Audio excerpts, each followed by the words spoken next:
미인 폭포의 전설. 옛날 어느 마을에 세상에서 가장 아름다운 빼어난 미인이 살고 있었습니다.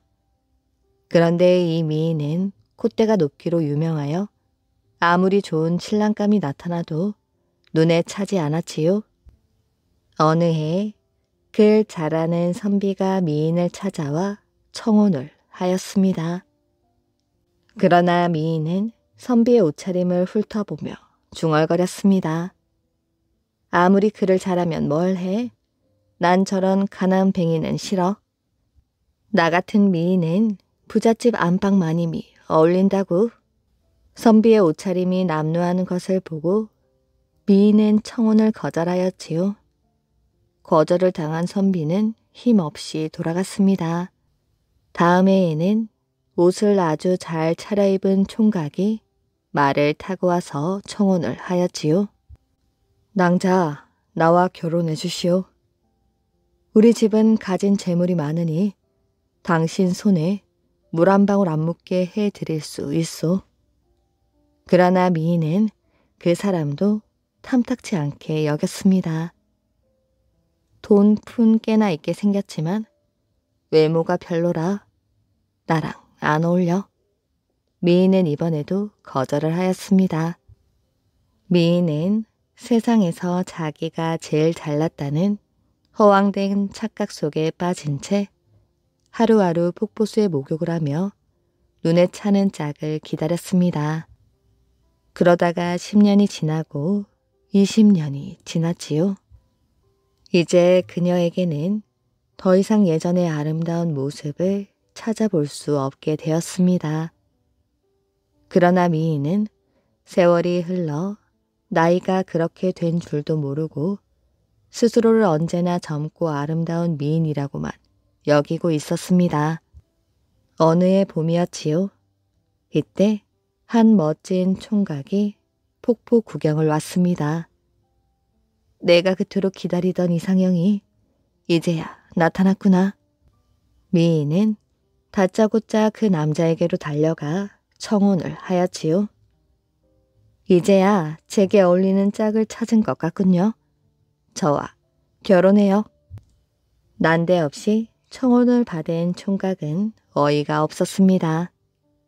설마 제게 하는 말은 아니겠지요?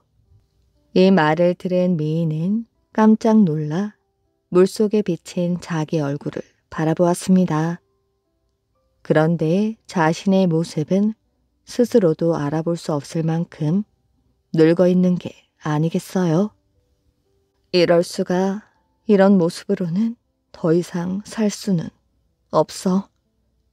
충격을 받은 미인은 치마폭을 뒤집어 쓰고 폭포 아래로 뛰어내려 목숨을 끊고 말았습니다. 이렇게 미인이 허망하게 죽어버린 다음 날이었지요. 다른 마을에서 평생을 이 여인의 배필이 되겠다고 별러 오던 사람이 백마를 타고 찾아오게 되었습니다. 그러나 그녀가 이미 죽었다는 슬픈 소식을 듣고는 말과 함께 목숨을 끊고 말았지요. 지금도 이곳에는 그가 타고 온 말의 발자국이 남아있다고 합니다. 그리고 미인이 뛰어내린 폭포의 모양새가 마치 여인이 치마를 뒤집어 쓰고 뛰어내리는 것과 같다고 하여 폭포 이름을 미인 폭포라 부르게 되었다고 합니다.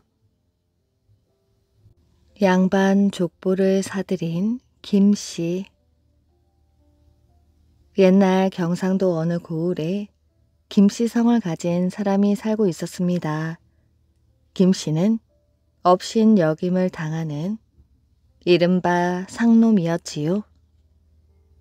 김씨는 장사를 하여 큰 돈을 벌자 고향을 훌쩍 떠나버렸습니다. 그리고는 아무도 자기를 알아보지 못하는 충청도 땅으로 이사를 하였지요. 김씨는 돈을 주고 양반의 족보를 사들인 뒤 충청도 땅에 집을 사서 살고 있었습니다. 김씨는 양반 행세를 하려면 명문 집안의 양반들과 사귀어야 한다고 생각하였지요. 그래서 먼저 안동 김씨 집안의 주인을 찾아가 보았습니다. 주인은 김씨를 친절하게 맞아주었지요. 공손히 인사하고 김씨를 사랑방으로 안내했습니다. 끼니 때가 되어 밥상을 받았는데 진수성찬이었지요. 자, 드시지요. 김씨는 주인이 권하는 대로 잔을 들어 술을 마셨습니다. 그리고 한참 뒤에 식사를 하려고 밥사발 뚜껑을 열고 수저를 들었습니다. 수저 옆에는 상추가 한 입 놓여 있었지요. 주인은 수저를 상추에 댔다가 밥을 떠서 입 안에 넣었습니다. 김씨는 평소 습관대로 상추를 집어들어 밥을 싸 먹었지요. 그런데 밥상을 물리자마자 주인은 갑자기 하인들을 불렀습니다. 여봐라, 저 상놈을 끌어내 볼기를 쳐라. 김씨는 영문을 모르고 곤장을 맞았지요. 나중에 알고 보니 수저 옆에 놓여있던 상추는 밥을 먹기 전에 수저를 닦으라는 것이었습니다. 그런데 그것을 모르고 상추에 밥을 싸 먹는 바람에 상놈이라는 사실이 들통이 난 것이었습니다. 매를 맞은 김씨는 엉금엉금 기어 강가로 나가보았지요. 강물에 비친 자기 얼굴을 바라보며 서글픈 표정을 지었습니다. 내 주제에 무슨 양반이야? 상추 장사나 해야지. 김씨는 양반 옷을 벗어버리고 땅을 사서 밭을 일구었습니다. 그리고 상추 농사를 지었는데 없어서 못 팔 정도로 장사가 잘 되었지요. 김씨는 상추 장사로 더욱 큰 부자가 되었다고 합니다. 궁예와 한탄강. 궁예는 원래 신라의 왕자 출신이었습니다. 어머니는 이름이 알려지지 않은 궁녀였지요. 궁예가 태어난 날 지붕 위에 무지개 같은 흰 빛이 길게 드리워졌다고 합니다. 그래서 하늘을 관측하는 일관이 아기가 나라에 해를 끼칠 것 같다고 아뢰어 임금은 자객을 보내어 아기를 죽이라고 명하였지요. 자객은 아기를 죽이려고 위층에서 아래층으로 던져버렸습니다. 이때 아래층에 있던 유모가 아기를 얼른 받아 목숨을 건질 수가 있었지요. 하지만 실수로 유모의 손가락이 아기의 눈을 찔러 아기는 애꾸눈이 되었습니다. 유모는 아기를 안고 깊은 산속으로 도망을 쳤고 온갖 정성을 다해 아기를 길렀지요. 궁예가 10살이 되자 유모는 궁예에게 출생의 비밀을 털어놓았습니다. 너는 신라의 왕자로 태어났지만 신라 왕실로부터 버림을 받았다. 궁예는 출생의 비밀을 전해 듣고는 신라 왕실에 대해 증오와 분노를 느꼈습니다. 그는 몇 년 뒤 집에서 나와 강원도 영월에 있는 세달사로 가서 머리를 깎고 스님이 되었습니다. 당시 신라는 몹시 어지러웠지요. 곳곳에서 반란이 일어나 세력을 형성하고 있었습니다. 성년이 된 궁예는 자신의 뜻을 펼치려고 절에서 나와 경기 지역에서 세력을 떨치던 기원 밑으로 들어가게 되었습니다. 그러나 기원은 거만하고 부하들을 함부로 대했지요.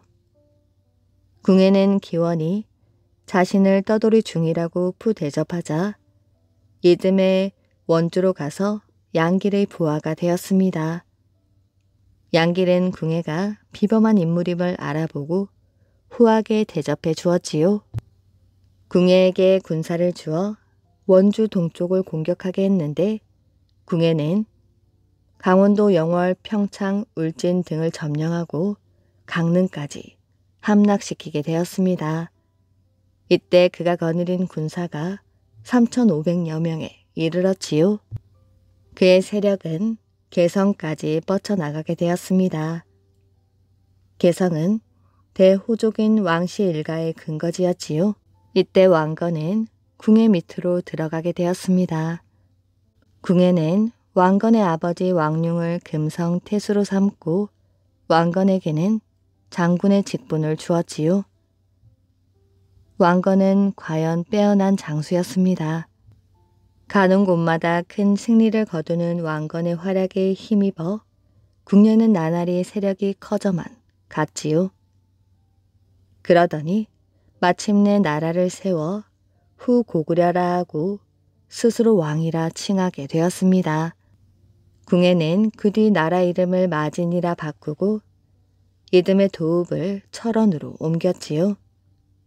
그리고 나라 이름을 다시 태봉이라 고쳤습니다. 궁예는 왕이 되기 전에는 부하들과 어려움을 함께 나누었지요. 그래서 부하들은 그를 존경하고 따랐으며 호족들도 그에게 충성을 맹세했습니다.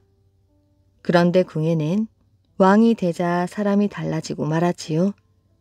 점점 사치를 부리기 시작했으며 포악해지기 시작했습니다. 궁예는 신라를 몹시 미워하여 신라에서 귀순해 오는 사람들을 모조리 죽이기까지 하였습니다. 또한 궁예는 스스로를 미륵불이라 부르며 미륵불 행세를 하였지요. 미륵불이란 중생을 구제할 미래의 부처를 일컫는 말입니다. 머리에는 금관을 쓰고 몸에는 황포를 둘렀으며 외출할 때에는 말 갈기와 꼬리를 비단으로 장식한 흰 말을 탔습니다. 그리고 승려 200여 명에게 연부를 외우며 자기 뒤를 따르게 하였지요. 궁예는 스스로 사람의 마음속을 읽는 관심법을 익혔다고 주장했습니다. 그래서 역모를 꾸몄다며 죄 없는 사람들을 하루에도 수백 명씩 죽여버렸지요. 궁예는 자기를 비판했다는 이유로 부인 강씨와 두 아들까지 처참하게 죽였습니다. 그러던 어느 날 밤 4명의 장군이 왕건의 집을 찾아왔습니다. 왕건 곁에는 유씨 부인이 앉아 있었습니다. 왕건은 부인에게 자리를 피해달라는 뜻에서 이렇게 말했습니다. 부인, 참외를 좀 따다 주시오. 잘 익은 놈으로 말이지요. 알겠습니다. 부인은 방에서 나왔습니다. 그러나 곧장 밭으로 가지 않고 비밀 이야기를 엿듣기 위해 문 밖에서 가만히 서 있었습니다. 신순겸 장군이 말하였지요. 임금 때문에 나라 꼴이 말이 아닙니다.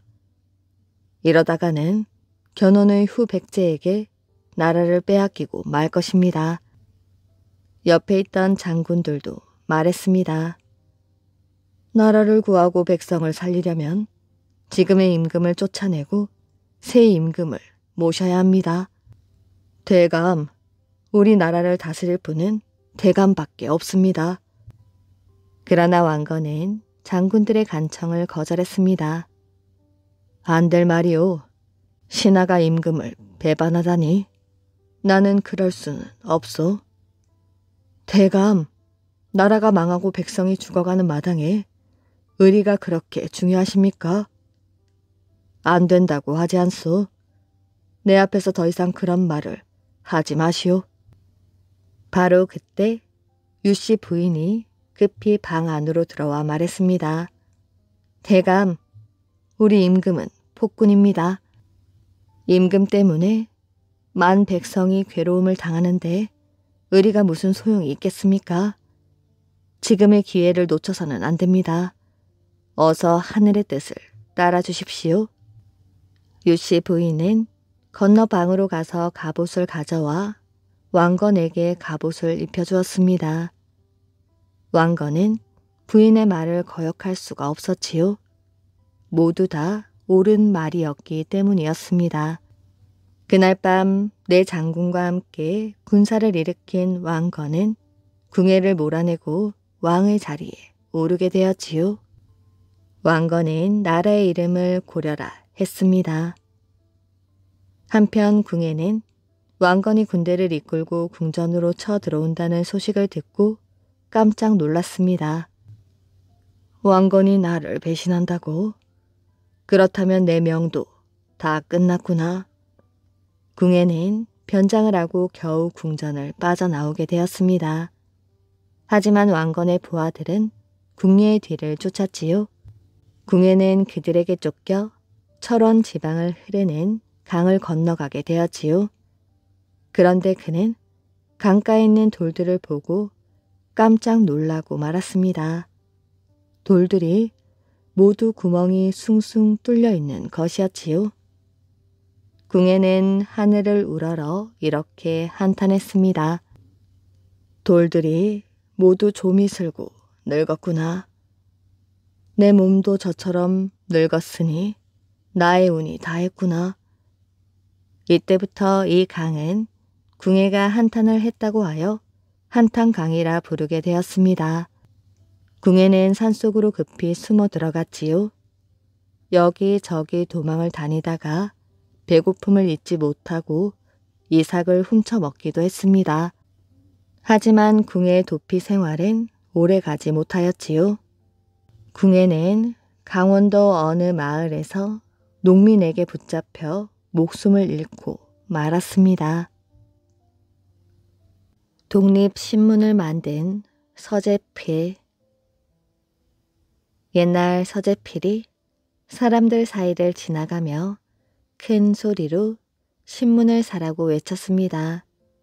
그 뒤에는 한 청년이 신문을 한 알을 안고 따라가고 있었지요. 1896년 4월 7일에 독립신문이 처음 나왔습니다. 그 당시 우리나라에는 신문을 찍어낼 인쇄시설도 제대로 갖춰 있지 않았지요. 뿐만 아니라 일반 백성들은 신문이 무엇인지도 잘 모르던 시절이었습니다. 독립신문? 이게 뭐야? 천천히 한번 읽어보십시오. 한글로 되어 있어 술술 잘 읽힙니다. 주위에 있던 사람들이 신문을 사든 사람에게 모였습니다. 어디 뭐라고 쓰여 있나?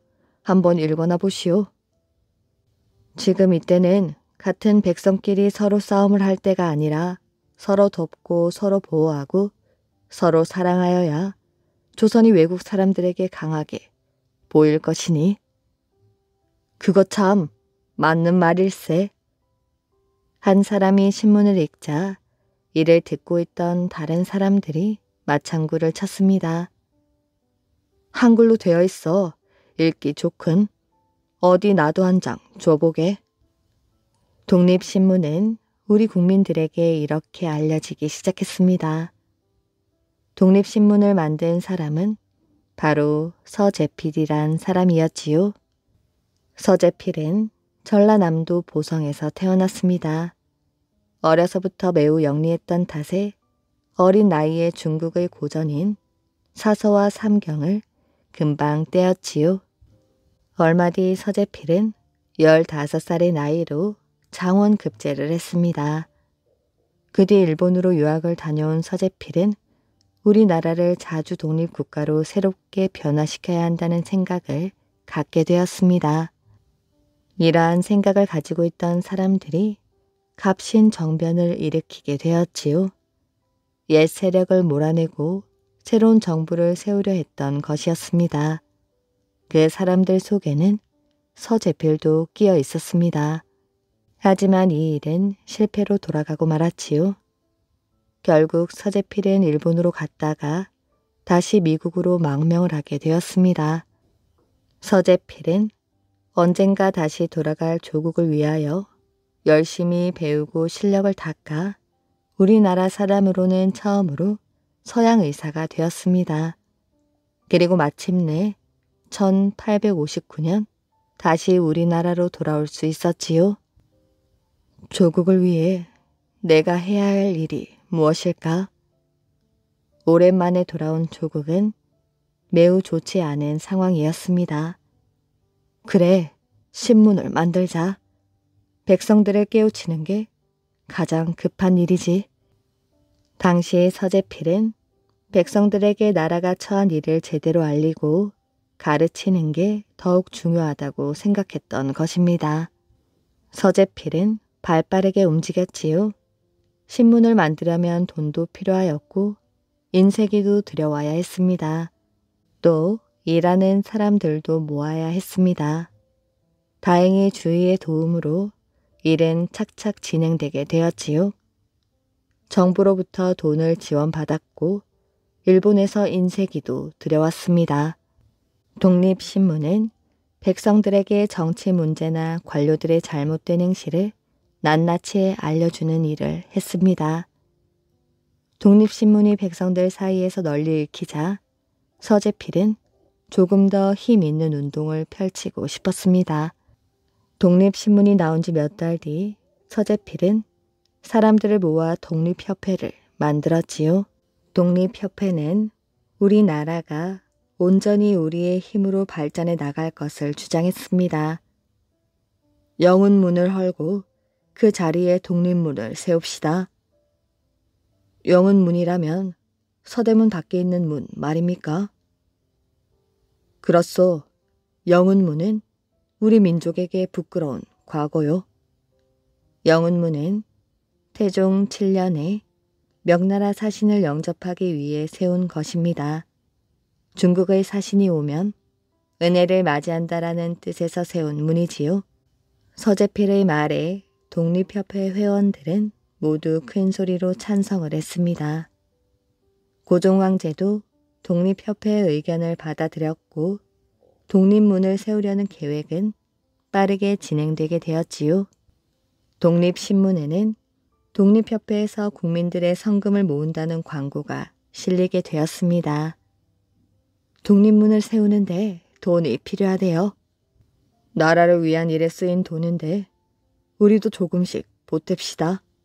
사람들은 적은 돈이지만 한 푼, 두 푼 모아 주었고 모금 운동은 성공리에 끝이 났습니다.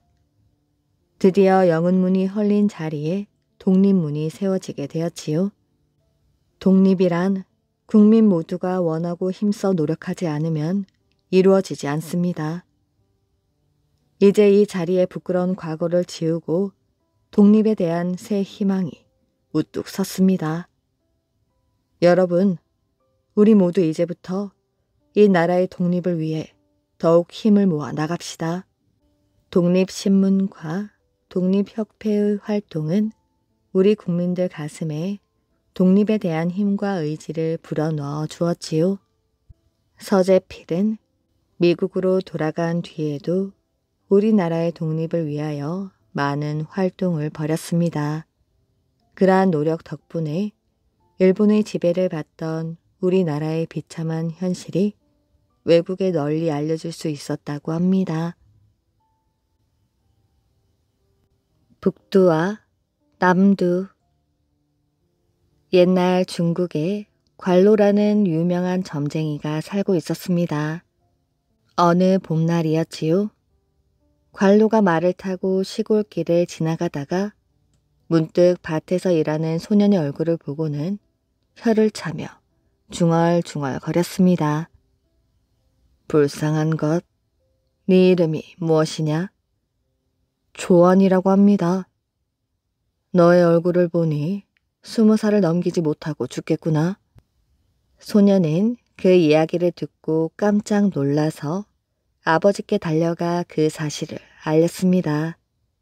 아버지는 아들을 앞세우고 관로에게 뛰어가 바닥에 엎드려 눈물을 흘리며 아이를 살려달라고 애원하였지요.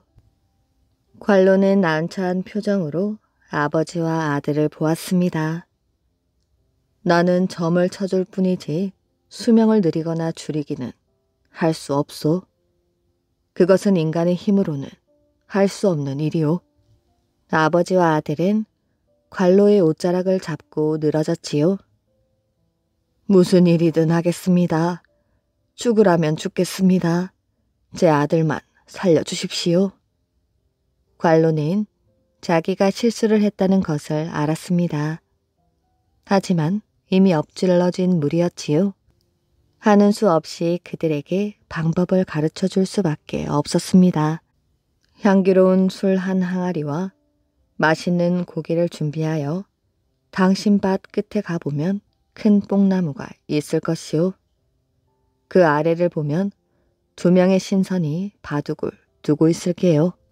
당신들은 아무 말 없이 술과 고기를 권하도록 하시오. 신선이 뭐라고 해도 대꾸하지 말고 그저 절만 하면 될 것이요. 그 이야기를 들은 아버지와 아들은 다음날 아침 곧바로 좋은 술과 맛있는 고기를 준비하여 뽕나무 아래로 가보았습니다. 놀랍게도 그곳에는 누가 왔는지 신경도 쓰지 않고 바둑에 열중하고 있는 2명의 신선들이 있었지요. 아버지와 아들은 관로가 시킨 대로 아무 말 없이 고기와 술을 권했습니다. 신선들은 바둑을 두면서 술도 마시고 고기도 먹었지요. 어느새 해가 뉘엿뉘엿 쥐고 있었습니다.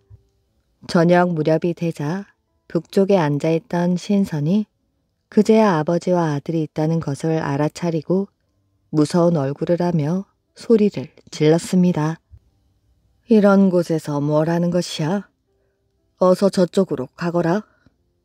아버지와 아들은 아무 말도 하지 않고 계속 절만하였습니다.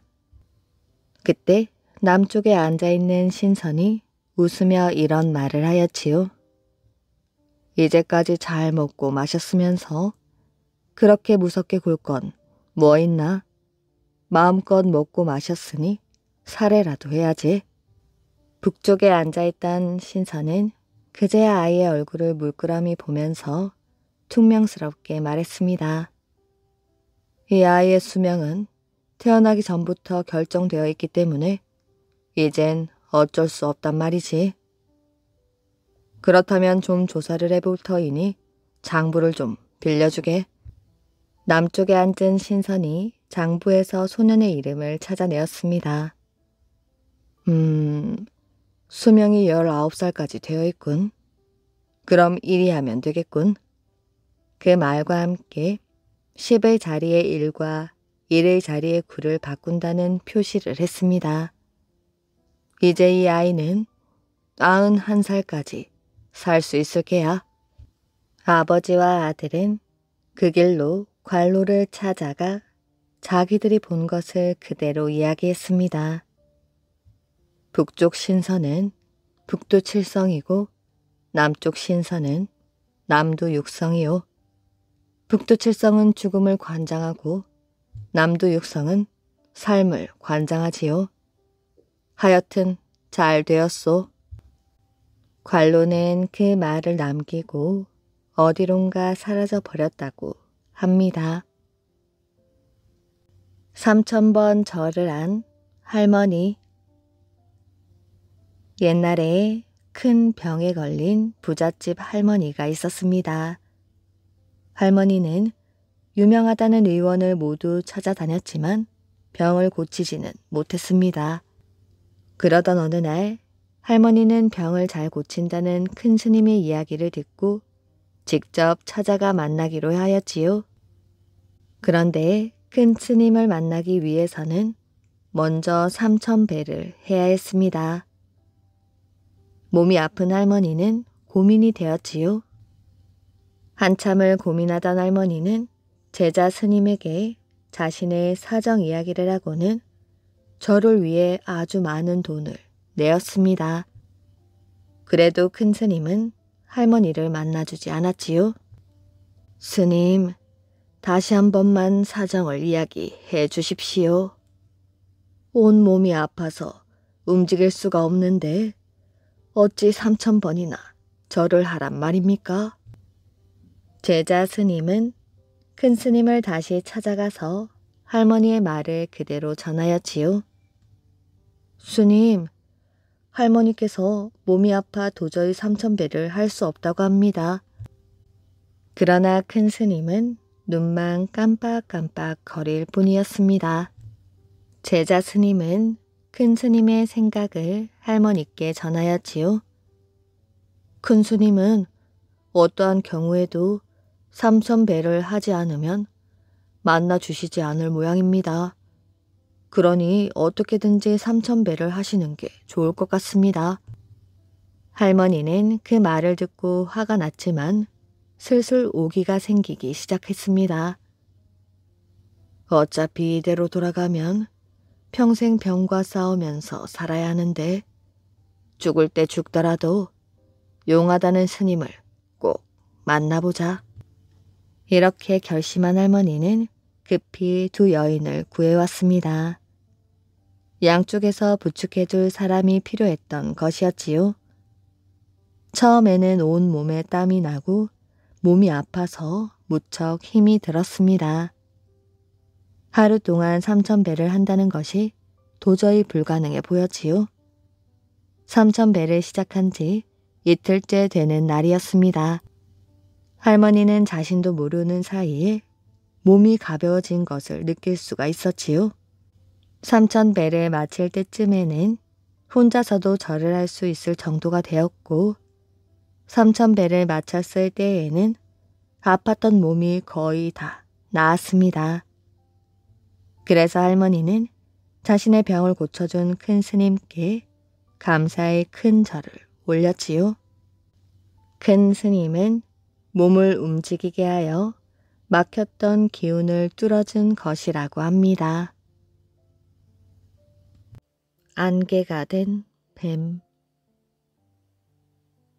옛날 제주도 서귀포 앞바다 섭섬이라는 섬에는 큰 뱀이 살고 있었습니다. 그 뱀은 용이 되는 것이 소원이었지요. 그래서 뱀은 매달 정월 초하룻날과 여드렛 날이 되면 용이 되게 해달라고 용왕에게 기도를 드리곤 하였습니다. 그렇게 3년이 지난 어느 날 용왕이 그 기도를 듣고 응답하였지요. 네 정성이 하도 갸륵하여 내가 이제 너를 용이 되도록 해주겠다. 뱀은 기뻐 어쩔 줄을 몰랐습니다. 그는 자기의 기도를 이제야 들어주는구나 하고 즐거워하였지요. 내가 저기 섭섬과 동쪽에 있는 지기섬 사이에 구슬을 숨겨두겠다.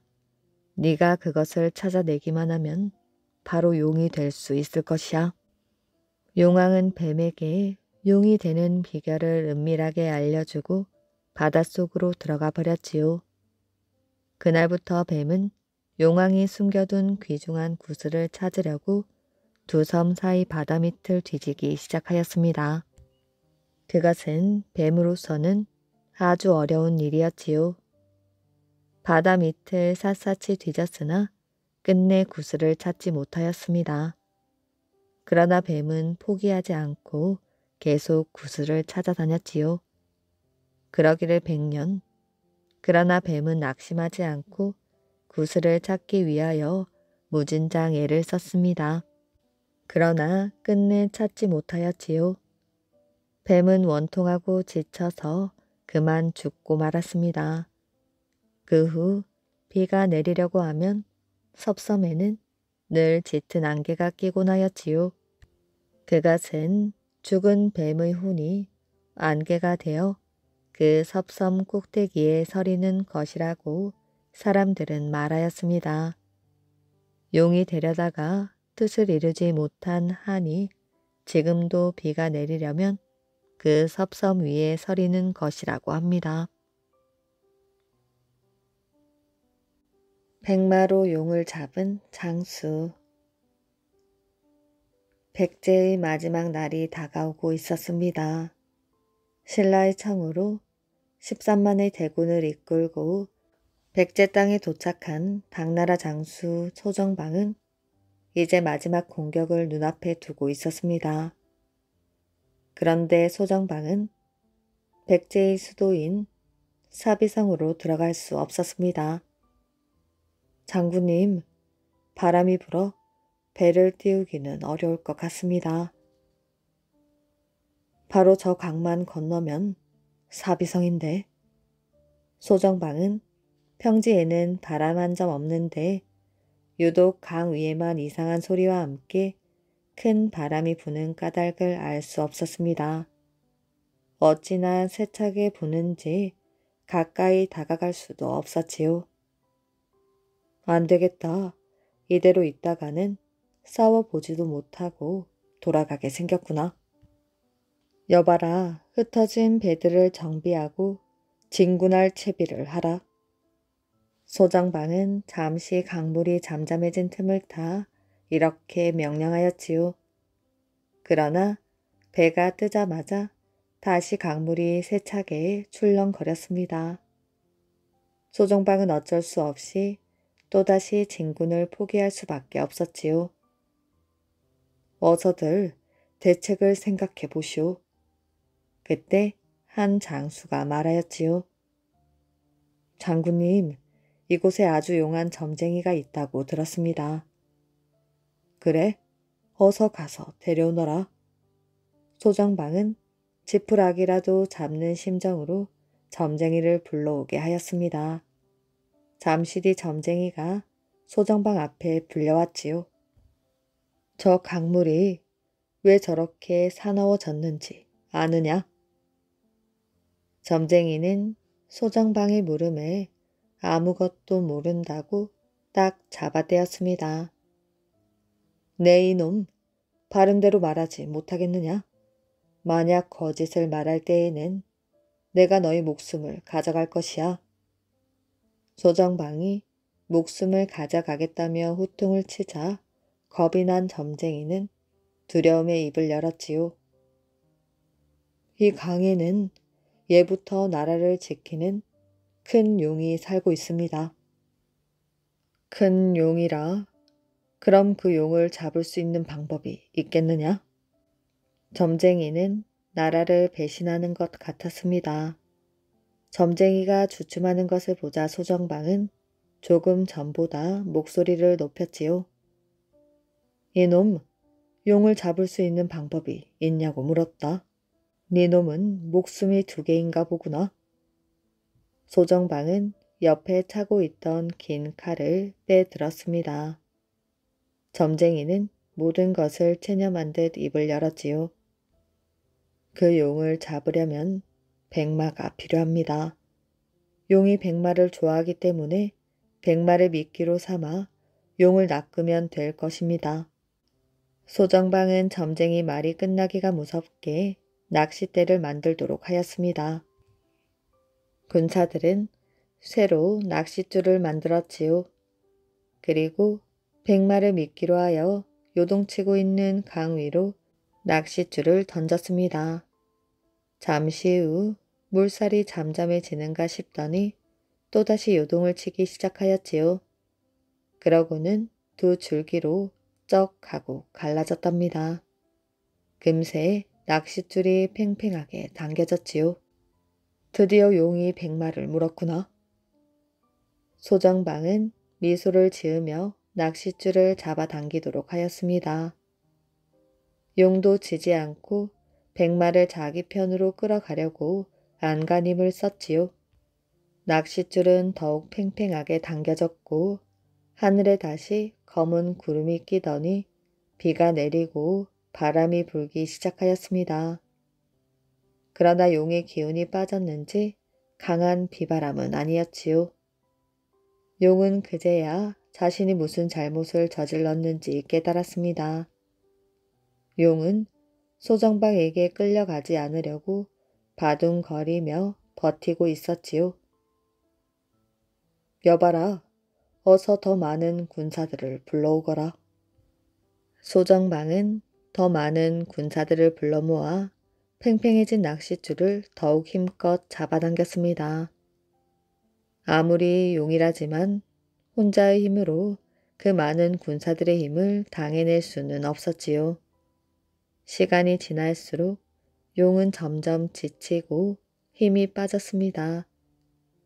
얼마 뒤 힘이 다 빠진 용은 결국 낚싯줄에 끌려 서서히 그 모습을 드러내고 말았지요.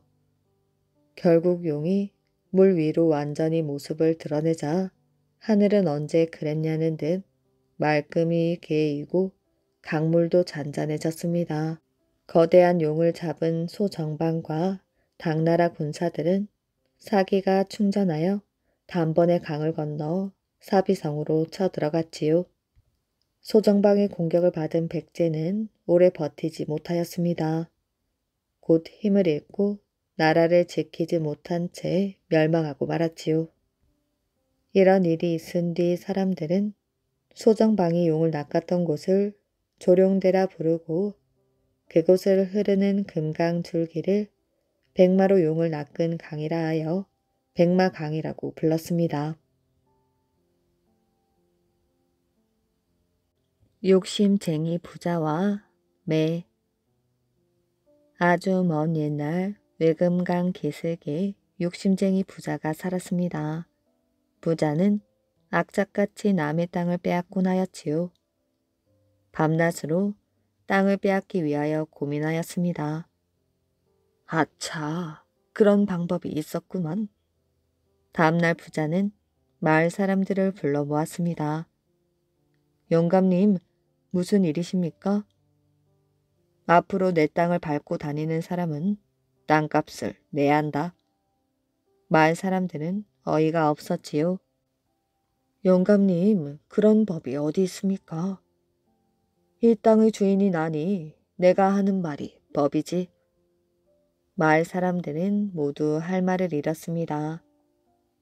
한 가지 더, 소나 짐승이 논두렁을 밟거나 곡식 잎을 건드려도 돈을 내야 한다. 알겠느냐?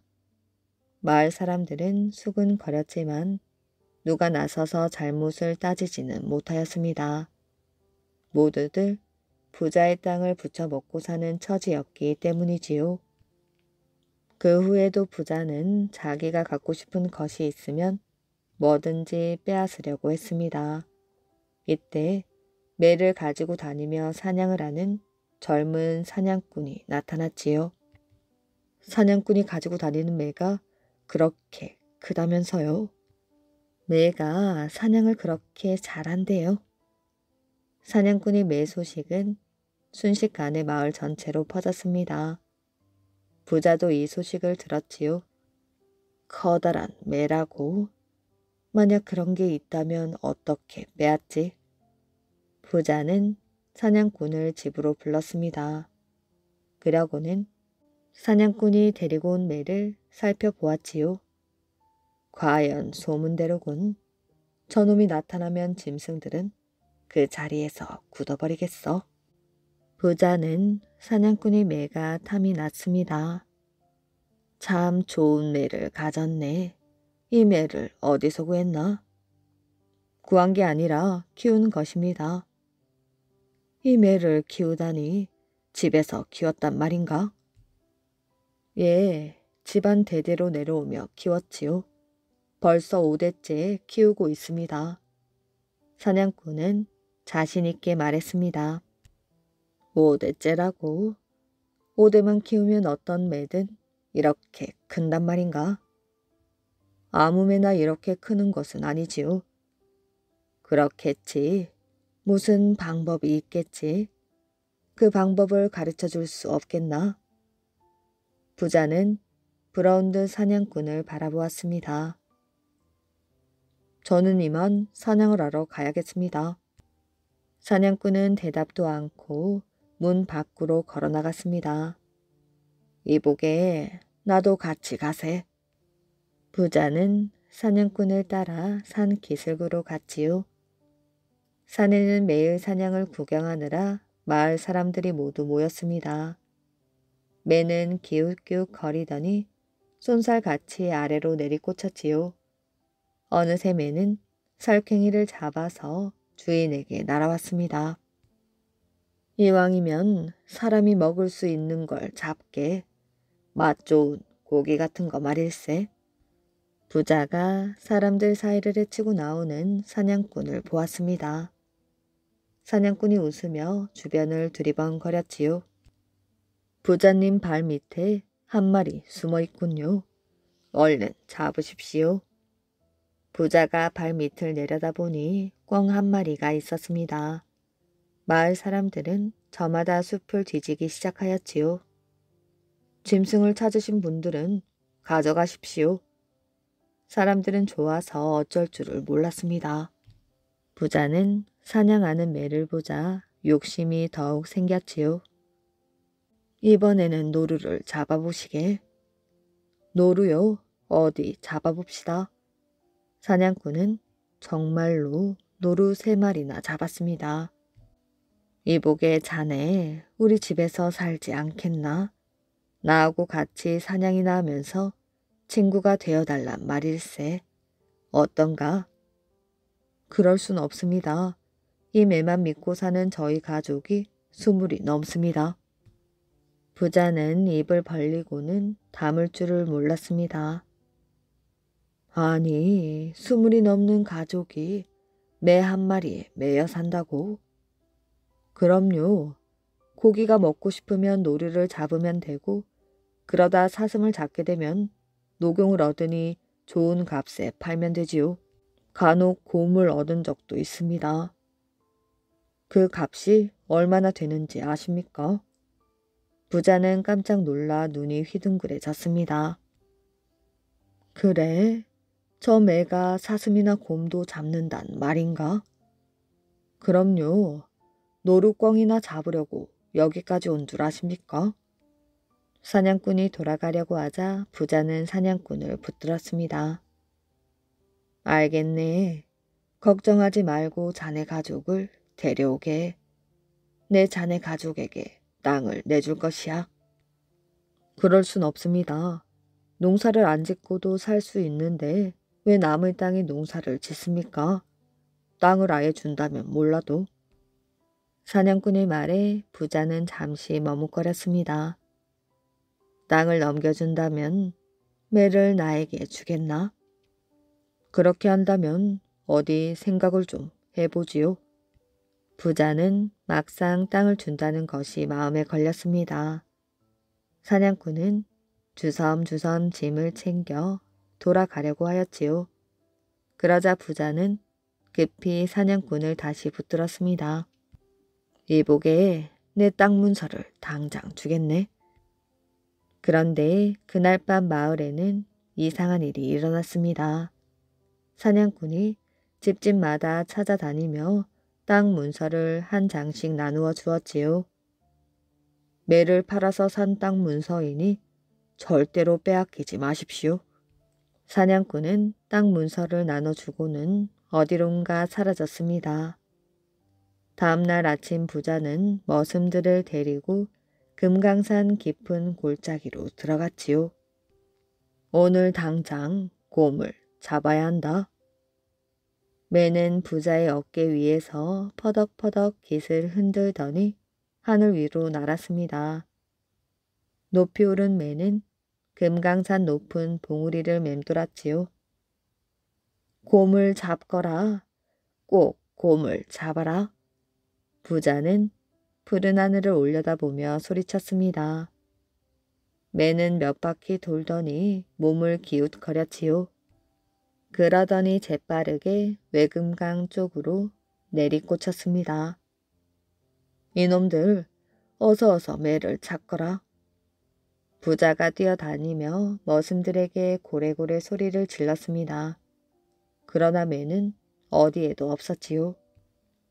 아니, 이럴 수가. 내가 사냥꾼에게 속은 것이 틀림없어. 화가 난 부자가 산을 내려오고 있었습니다. 아이고 깜짝이야. 아니 넌 어디 갔다 이제 온 것이야. 길 옆에 매가 떡 버티고 앉아 있었지요. 부자가 반가워 소리를 쳤지만 매는 꿈쩍도 하지 않았습니다.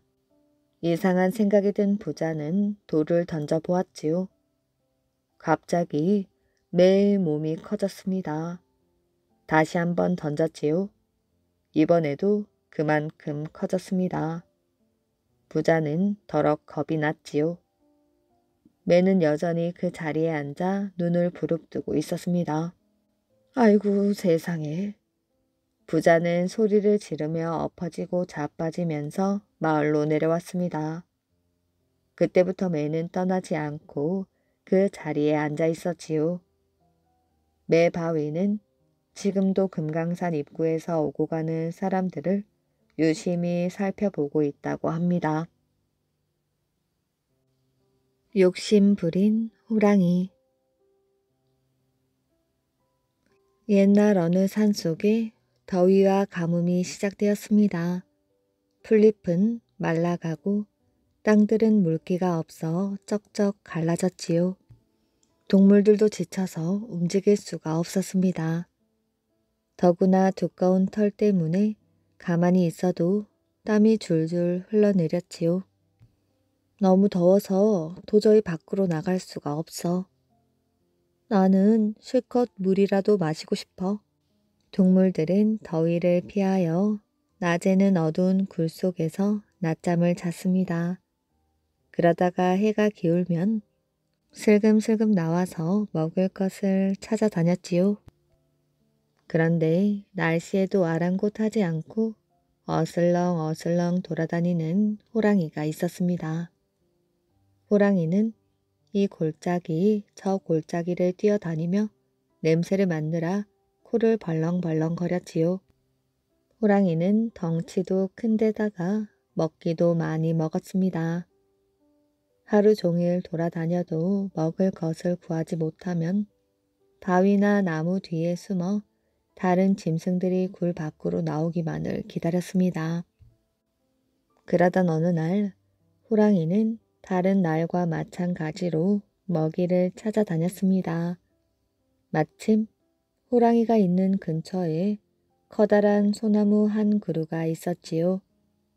그곳에는 아주 넓은 너럭 바위가 있었습니다. 아니, 호랑이는 눈이 휘둥그레져서 너럭 바위를 바라보았지요.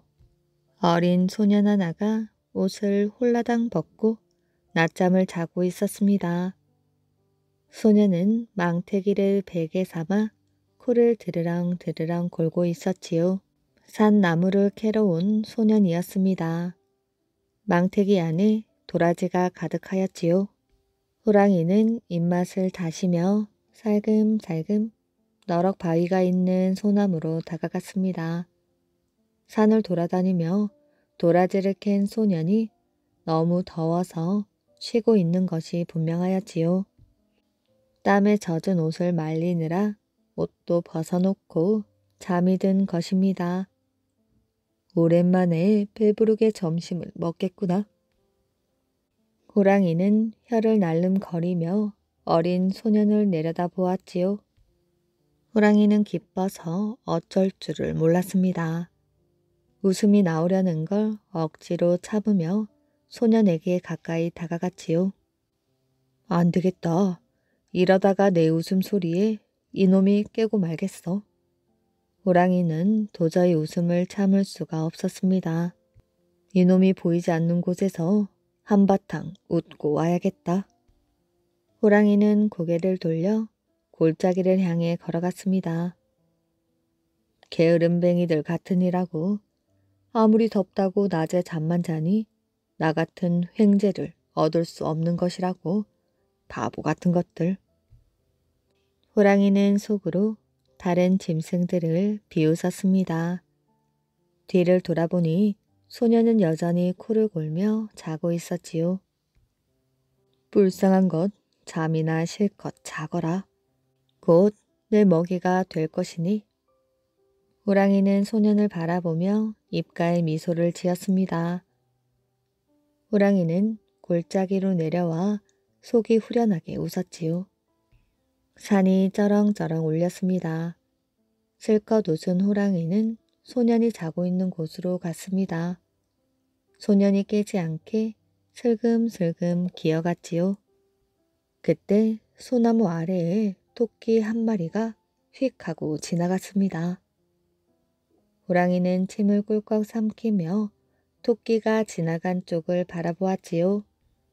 토끼는 아주 가까운 곳에서 칡 잎을 뜯어먹고 있었습니다. 내가 이놈을 잡아먹고 나면 저 토끼가 놀라 사라지겠지.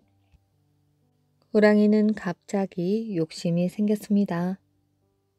세상 모르고 자고 있으니 토끼부터 잡아먹고 그 다음에 저 녀석을 잡아먹자.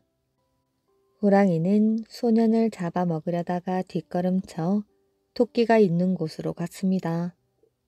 몇 발자국 가까이에 토끼가 보였지요. 호랑이는 숨을 죽이며 토끼에게 다가가 발톱을 세웠습니다. 호랑이는 몸을 날려 토끼를 덮쳤지요. 그러나 배가 고팠던 호랑이는 토끼 근처에만 갔다가 놓치고 말았습니다. 아니, 내가 이런 실수를 하다니. 호랑이는 아까워 어쩔 줄을 몰랐지요. 그래, 토끼는 다음에 또 잡아먹으면 되지. 기운이 없었던 호랑이는 토끼를 포기하고 말았습니다. 할 수 없지. 저기 자고 있는 소년부터 잡아먹어야겠다. 호랑이는 다시 뒤돌아 소년이 있는 곳으로 걸어갔지요. 이윽고 호랑이는 너럭 바위 앞에 이르렀습니다. 그런데 이게 웬일일까요? 쿨쿨 자고 있던 소년은 온데간데 없이 사라지고 없었습니다. 옷도 망태기도 보이지 않았지요. 소년은 잠결에 호랑이가 토끼를 잡으려고 달려드는 소리를 들었던 것입니다. 그 사이 소스라치게 놀라 옷을 주섬주섬 들고 도망을 쳤던 것이지요. 맛있는 토끼도 살찐 소년도 모두 코앞에서 놓쳐버렸구나. 호랑이는 산 골짜기가 쩌렁쩌렁 울리도록 목 놓아 울었습니다. 이야기 재미있게 잘 들으셨나요? 오늘의 이야기는 여기까지입니다. 오늘도 이야기를 들어주셔서 정말 감사합니다. 오늘도 편안한 밤 되시길 바랍니다.